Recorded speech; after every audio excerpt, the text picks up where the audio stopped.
ಉತ್ತಮವಾಗಿದೆ. ಬಂದಿರೋರು ಮತ್ತೊಮ್ಮೆ ಎಕ್ಸಿಬಿಷನ್ ಬರ್ತೀವಿ ಅಂತ ಹೇಳಿ ಹೋಗ್ತಾ ಇದ್ದಾರೆ. ನನಗಿಂತ ಹೆಚ್ಚಾಗಿ ತಾವು ಸುತ್ತಾಡ್ತಾ ಇದ್ದಾರೆ ಎಕ್ಸಿಬಿಷನಲ್ಲಿ. ಸಾರ್ವಜನಿಕರ ರಿವ್ಯೂಸ್ ತಾವೇ ತಗೋಬಹುದು. ನನಗೆ ಸಿಕ್ಕಿರೋದು ಮಾಹಿತಿ ಪ್ರಕಾರ ಅತಿ ಸಂತೋಷದಿಂದ ಏನು ಹಿಂದೆ ನಡೀತಾ ಇತ್ತು ಅದಕ್ಕಿಂತ ಉತ್ತಮವಾಗಿ ಒಂದು ಒಳ್ಳೆಯ ರೀತಿಯಲ್ಲಿ, ಒಂದು ಬೇರೆ ರೀತಿಯಲ್ಲಿ, ವಿಭಿನ್ನ ರೀತಿಯಲ್ಲಿ ಎಕ್ಸಿಬಿಷನ್ ನಡೀತಾ ಇದೆ ಅಂತ ಎಲ್ಲರೂ ಬಾಯಿದೆ. ಸರ್, ಏನು ಗ್ರ್ಯಾಂಡ್ ಮೈಸೂರು ಕಾನ್ಸೆಪ್ಟ್ ಮಾಡಿದ್ದೀರಾ? ಸಾಕಷ್ಟು ವಿವಿಧ ರೀತಿಯಾದಂಥ ಮಳಿಗೆಗಳಾಗಿರ್ಬೋದು ಹಾಗೂ ಗೇಮ್ಸ್ಗಳು ಕೂಡ ತಂದಿದ್ದೀರಾ. ಸಾರ್ವಜನಿಕರಿಗೆ ಅದು ತುಂಬ ಹತ್ತಿರವಾಗಿ ಸಾಕಷ್ಟು ಪ್ರೀತಿ ಇದಾಗಿದೆ. ಆದರೆ ಇನ್ನೊಂದು ಕಡೆ ಏನು ಪ್ಲಾಸ್ಟಿಕ್ ಮುಕ್ತ ಅಂತ ಅಂತಿದ್ರಿ, ಎಲ್ಲೋ ಒಂದು ಕಡೆ ಅದು ನೀವು ಪ್ಲಾಸ್ಟಿಕ್ ಮುಕ್ತ ಮಾಡೋದ್ರಲ್ಲಿ ವಿಫಲ ಆಗ್ತಿದ್ದೀರಾ ಅನ್ನೋದು ಮಾತಾಗಿದೆ ಸರ್. ನೋಡಿಯಪ್ಪ, ದಶಕ ಕಾಲದಿಂದ ಪ್ಲಾಸ್ಟಿಕ್ ತಗೊಂಡು ಉಪಯೋಗಿಸ್ಕೊಂಡು ಬರ್ತಾ ಇದ್ದಾರೆ ಜನ. ನಾನು ಪ್ಲಾಸ್ಟಿಕ್ ಮುಕ್ತ ಎಕ್ಸಿಬಿಷನ್ ಮಾಡಬೇಕು ಅಂತ ಹೇಳಿರೋದು ನಿಜ. ಪ್ರಯತ್ನವನ್ನು ಕೂಡ ಮಾಡ್ತಾ ಇದ್ದೀವಿ.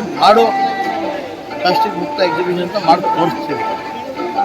ಆದರೆ ಏಕಾಏಕಿ ಒಂದೇ ಸಮಕ್ಕೆ ಮಿಲಿಟ್ರಿ ರೋಲ್ ಹಾಕಿ ಗನ್ನಿಟ್ಕೊಂಡು ಮಾಡೋಕ್ಕಾಗಲ್ಲ. ಸಾರ್ವಜನಿಕರಿಗೆ ಸ್ಲೋಲಿ ಟೈಮ್ ಕೊಡಬೇಕಾಗ್ತದೆ. ಅದೇ ರೀತಿ ನಮ್ಮ ವಾಲಂಟಿಯರ್ಸ್ಗಳು ಮತ್ತು ನಮ್ಮ ಸಾರ್ಜೆಂಟ್ಸ್ಗಳು, ಎಕ್ಸಿಬಿಷನ್ ಅಥಾರಿಟಿ ಅಧಿಕಾರಿಗಳು ಎಲ್ಲ ಗೇಟ್ಗಳಲ್ಲಿ ಮಧ್ಯೆಲ್ಲ ಹೋಗ್ತಾ ಇದ್ದಾರೆ. ತಾವೇ ನೋಡಿದ್ದೀರಾ. ಕೇವಲ ಎಕ್ಸಿಬಿಷನ್ ಅಥಾರಿಟಿ ಅಧಿಕಾರಿಗಳಲ್ಲ, ಬೇರೆ ಕಡೆಯಿಂದ ಸಂಘ ಸಂಸ್ಥೆಯವರು ಒಳಗೆ ಬಂದು ಇದ್ರ ಬಗ್ಗೆ ಕೆಲಸ ಮಾಡ್ತಾಯಿದ್ದಾರೆ. ಯಾರ್ಯಾರು ಬ್ಯಾಗ್ಗಳು ತರ್ತಾ ಇದ್ದಾರೆ ಅವ್ರನ್ನೆಲ್ಲ ಪ್ಲಾಸ್ಟಿಕ್ ಬ್ಯಾಗ್ಗಳನ್ನು ಈಸ್ಕೊಂಡು ಬಟ್ಟೆ ಬ್ಯಾಗ್ಗಳನ್ನು ವಿತರಿಸ್ತಾ ಇದ್ದಾರೆ. ಅವ್ರಿಗೆ ತಿಳುವಳಿಕೆ ಕೂಡ ಹೇಳ್ತಾ ಇದ್ದಾರೆ. ನಿನ್ನೆ ಕೂಡ ನಮ್ಮ ಅಧಿಕಾರಿ ವರ್ಗದವರು ಹೆಚ್ಚು ಕಡಿಮೆ 20-25 kg ಪ್ಲಾಸ್ಟಿಕ್ ಸೀಸ್ ಮಾಡವ್ರೆ. ಇವತ್ತು ಸೀಸ್ ಮಾಡೋಕ್ಕೆ ರೈಡ್ ಮಾಡೋಕ್ಕೆ ಹೋಗೋರೆ. ಅಂಗಡಿಗಳು ಹೇಳ್ತಾ ಇದ್ದಾರೆ ನಮಗೆ ಪ್ಲಾಸ್ಟಿಕ್ ಬ್ಯಾಗ್ ಬಗ್ಗೆ ಸಮಸ್ಯೆ ಏನಿಲ್ಲ, 1-2 ದಿವಸದಲ್ಲಿ ಅದಂತೂ ನಿಂತಪ್ಪ. ಸಮಸ್ಯೆ ಮುಖ್ಯವಾಗಿ ನಮ್ಗೆ ಬರ್ತಾ ಇರೋದು ನೀರಿನ ಬಾಟ್ಲ್ ಬಗ್ಗೆ. ನೀರಿನ ಬಾಟ್ಲ್ ಬಗ್ಗೆ ವಿಚಾರದಲ್ಲಿ ಕೆಲವು ಮಳಿಗೆದಾರರು, ಗುತ್ತಿಗೆದಾರರು ನಾವು ಮಾರೋಕ್ಕಾಗಲ್ಲ, ಅದು ಕೊಡೋಕ್ಕಾಗಲ್ಲ, ಬಾಟ್ಲ್ ರೇಟ್ ಜಾಸ್ತಿ ಇದೆ, ಗಾಜಿನ ಬಾಟ್ಲ್ ರೇಟ್ ಜಾಸ್ತಿ ಇದೆ, ಮಾರಲ್ಲ ಆಗಿದೆ ಅಂತ ವಾದ ಮಾಡ್ತಾ ಇದ್ದಾರೆ. ಅವ್ರಿಗೆ 2 ದಿವಸದಿಂದ ತಿಳುವಳಿಕೆ ಹೇಳ್ತಾ ಇದ್ದೀವಿ. 1-2 ದಿವಸ ಟೈಮ್ ಕೊಟ್ಟಿದ್ದೀವಿ. ನಿಮ್ಮ ಸ್ಟಾಕನ್ನು ತೀರಿಸ್ಕೊಂಡು ಗಾಜಿನ ಬಾಟ್ಲುಗಳು ಉಪಯೋಗಿಸಿ, ಅಥವಾ ನೀರಿನ ಬಿಸ್ಲೇರಿನೋ ಬೇರೆ ಯಾವುದೋ ಒಂದು ಕಂಪ್ನಿಯ ನೀರು 20 ಲೀಟರ್ ಕಂಪ್ನಿಯ ಡ್ರಮ್ಮನ್ನು ಇಟ್ಕೊಂಡು ಲೋಟಗಳಲ್ಲಿ ನೀರು ಕೊಡಿ ಅಂತ. ಅದರ ಜೊತೆಯಲ್ಲಿ ಉಚಿತವಾಗಿ ನಾವು ಒಳ್ಳೆ RO ವಾಟರ್ಗಳು ಆ ಜಾಗದಲ್ಲಿ ನಾವು ವಿತರಿಸ್ತಾ ಇದ್ವಿ ಪಬ್ಲಿಕ್ ಕುಡಿಯೋಕ್ಕೆ. ಈಗಾಗಲೇ ನಮ್ಮ ಹತ್ರ ಆ ಬಾಟ್ಲಲ್ಲಿ ಬಾಕ್ಸ್ ಎತ್ಕೊಂಡು ಬಪ್ಪಾರ ರಾಕೇಶ್ ಬಾಕ್ಸ್ ತಗೊಂಡು ಈಗಾಗಲೇ ಬಿಸ್ಲರಿ ಕಂಪ್ನಿಯವರು ಗಾಜಿನ ಬಾಟ್ಲು ಏನು ಮಾರ್ಕೆಟಲ್ಲಿ 100 ಚಿಲ್ಲರೆ ಮಾರ್ತಾಯಿದ್ರು, 750 ml ನೀರು, ಅದು ಕಾಂಪಿಟೇಟಿವ್ ರೇಟಲ್ಲಿ ಕಮ್ಮಿ ದರದಲ್ಲಿ ಎಕ್ಸಿಬಿಷನ್ಗೋಸ್ಕರ ಕೊಡ್ತೀವಿ ಅಂತ ಮುಂದೆ ಬಂದವ್ರೆ. ಇದರ ರೇಟು ಹೆಚ್ಚು ಕಡಿಮೆ 50-55 ರೂಪಾಯಿ ಬೀಳ್ತಾ ಇದೆ. ಇಂಥ ಬಾಟಲ್ಗಳನ್ನು ಉಪಯೋಗಿಸಿ ಯಾರು ನಲ್ಲಿಯಲ್ಲಿ ಕುಡಿಯಲ್ಲ, ನಿಮ್ಮ ಡ್ರಮ್ಮಲ್ಲಿ ಕುಡಿಯಲ್ಲ ಅಂತೀವೋ ಅಂಥದಕ್ಕೆಲ್ಲ ಇಂಥ ಬಾಟಲ್ಗಳನ್ನು ಕೊಡ್ತಾಯಿದ್ದೀವಿ. ಇದು ಮಾರ್ಕೆಟ್ ದರ ಎಷ್ಟಿದೆ? ಮಾರ್ಕೆಟ್ ದರ ಇದು ಮಾರ್ಕೆಟಲ್ಲಿ 320 ರೂಪಾಯಿಗಿರುವ ಪದಾರ್ಥ ಇಲ್ಲಿ 50-55 ರೂಪಾಯಿಗೆ ಕೊಡಬೇಕು ಅಂತ ಮಾತಾಡಿ ತರಿಸ್ತಿದ್ದೀವಿ. ಮಳಿಗೆದಾರರನ್ನ ನಾವು ಒಳ್ಳೆಯ ರೀತಿಯಲ್ಲಿ ವಿನಯಪೂರ್ವಕವಾಗಿ ಕೇಳ್ಕೊತಾ ಇದ್ದೀವಿ, ಸಹಕರಿಸಿ. ಏನು ಪ್ಲಾಸ್ಟಿಕ್ ಬ್ಯಾನ್ ಮಾಡಬೇಕು ಅಂತ ನಾವು ಪ್ಲ್ಯಾನ್ ಮಾಡಿದ್ವಿ, ಪ್ಲಾಸ್ಟಿಕ್ ಮುಕ್ತ ಎಕ್ಸಿಬಿಷನ್ ಮಾಡಬೇಕು ಅಂತ ಯೋಚನೆ ಮಾಡಿದ್ವಿ.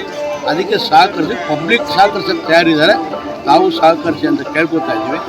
1-2 ದಿವಸದಲ್ಲಿ ಮಾಡಿದರೆ ಕಾನೂನು ರೀತಿಯಲ್ಲಿ ಕ್ರಮ ತಗೊಳ್ತೀವಿ. ಸರ್, ಇದೇ ಮೊದಲನೇ ಬಾರಿಗೆ ಎಲ್ಲ ಮಳಿಗೆಗಳು ಏಕಕಾಲದಲ್ಲಿ ಉದ್ಘಾಟನೆ ಆಯಿತು. ಅದ್ರ ಜೊತೆಗೆ ಏನು ನೀವು ಈ ಪ್ಲಾಸ್ಟಿಕ್ ಮುಕ್ತವಾಗಿ ಏನು ಹೆಜ್ಜೆ ಇಟ್ಟಿದ್ರೆ ಮುಂದಕ್ಕೆ ತಮ್ಮ ಒಂದು ಕರೆಗೆ ಎಲ್ಲ ಕಂಪ್ನಿಯವರು ತಮಗೆ ಸಹಕಾರ ನೀಡಿ ಬರ್ತಿದ್ದಾರೆ. ಅದು ಎಲ್ಲೋ ಒಂದು ಕಡೆ ಸಾರ್ವಜನಿಕರು ಇದನ್ನು ಉಪಯೋಗಿಸ್ಕೊಳ್ಳೋಕ್ಕೆ ವಿಫಲರಾಗ್ತಿದ್ದಾರೆ ಅಂತ.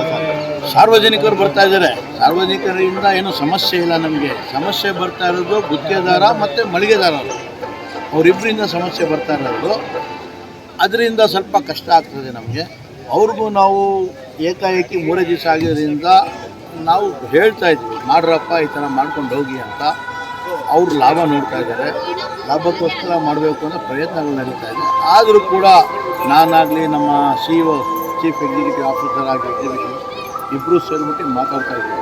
ಒಂದೆರಡು ದಿವಸ ಅಲ್ಲಿ ನಮ್ಮ ಮಾತಿಗೆ ಬರೆದಿದ್ರೆ ಕಾನೂನು ಚೌಕಟ್ಟಲ್ಲಿ ಏನು ಕ್ರಮ ತಗೋತೀವಿ. ಯಾಕಂದರೆ ಇದು ನಾವು ಗ್ಲೋಬಲ್ ಟೆಂಡರ್ ಕರೆದಾಗ ಕಂಡೀಷನಲ್ಲೇ ಹಾಕಿದ್ದೀವಿ.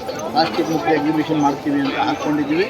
ಅದರಲ್ಲಿ ಪ್ಲಾಸ್ಟಿಕ್ ಬಾಟಲ್ ಉಪಯೋಗಿಸಬಾರ್ದು ಅಂತಲೂ ಇದೆ. ನಾವು ಅದನ್ನು ಕಟ್ಟುನಿಟ್ಟಾಗಿ ಅದನ್ನು ಇಂಪ್ಲಿಮೆಂಟ್ ಮಾಡ್ತೀವಿ. ಸರ್, ಮುಖ್ಯಮಂತ್ರಿಗಳು ಕೂಡ ಮೆಚ್ಚುಗೆ ವ್ಯಕ್ತಪಡಿಸಿದ್ರು. ಏನಂದ್ರೆ ಸರ್ ಮಾತುಕತೆ ಆಗಿದೆ ಈ ಬಾರಿ ಇದೆ ಸರ್? ನಿಜ, ಮುಖ್ಯಮಂತ್ರಿ ಕೂಡ ಚೆನ್ನಾಗಿ ಮಾಡಿದ್ಯಾ, ಒಳ್ಳೆ ಕೆಲಸ ಮಾಡಿದ್ಯಾ ಅಂತ ಹೇಳಿದ್ರು. ಮತ್ತೊಮ್ಮೆ ಒಂದು ದಿವಸ ಫ್ರೀ ಮಾಡ್ಕೊಂಡು ಎಕ್ಸಿಬಿಷನ್ ನೋಡೋಕ್ಕೆ ಬರ್ತೀನಿ ನಾನು. ಈಗ ಅರ್ಜೆಂಟಲ್ಲೂ ಇದ್ದರೂ ಆ ದಿವಸ ಹೋಗೋಕ್ಕೆ ಮತ್ತೆ ಆ ದಿವಸ ಬೆಳಗಿಂದ ಕಾರ್ಯಕ್ರಮಗಳು ಮಾಡಿ ಇಲ್ಲೂ ಈಗಾಗಲೇ 1 ಗಂಟೆ ಕಾಲ ಕೊಟ್ಬಿಟ್ಟಿದ್ರು ಎಕ್ಸಿಬಿಷನಲ್ಲಿ. ವಿವಿಧ ಎಕ್ಸಿಬಿಷನ್ ಹುಡುಗಾಟ ಮೊದಲೆಲ್ಲ ಯಾವುದೇ ಮುಖ್ಯಮಂತ್ರಿ ಬಂದರು ಅಥವಾ ಬೇರೆ ಅತಿಥಿ ಬಂದರು ಗೇಟ್ ಹತ್ರ ಒಂದು ರಿಬ್ಬನ್ ಕಟ್ ಮಾಡ್ತಾಯಿದ್ರು, ಒಂದು 2 ನಿಮಿಷ ಭಾಷಣ ಮಾಡ್ತಾಯಿದ್ರು. ಭಾಷಣ ಇಲ್ಲದೆ ರಿಬ್ಬನ್ ಕಟ್ ಮಾಡಿಬಿಟ್ಟು ಖಾಲಿ ಮಳಿಗೆಗಳು ಗೌರ್ಮೆಂಟ್ ಸ್ಟಾಲ್ಗಳನ್ನು ನೋಡ್ಕೊಂಡು ವಾಪಸ್ ಹೊರಟೋಗ್ತಾಯಿದ್ರು.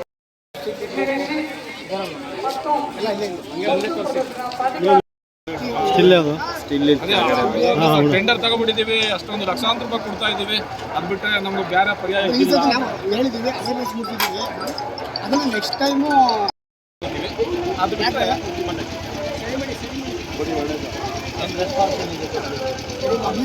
ತುಂಬ ಸ್ಪಂದನೆ ಮಾಡ್ತಾ ಇದ್ದಾರೆ. ಅಂಗಡಿಯವರೇ ಇದು ಮಾಡ್ತಾರೆ. ಅಂದರೆ ಅವರು ಮೇನ್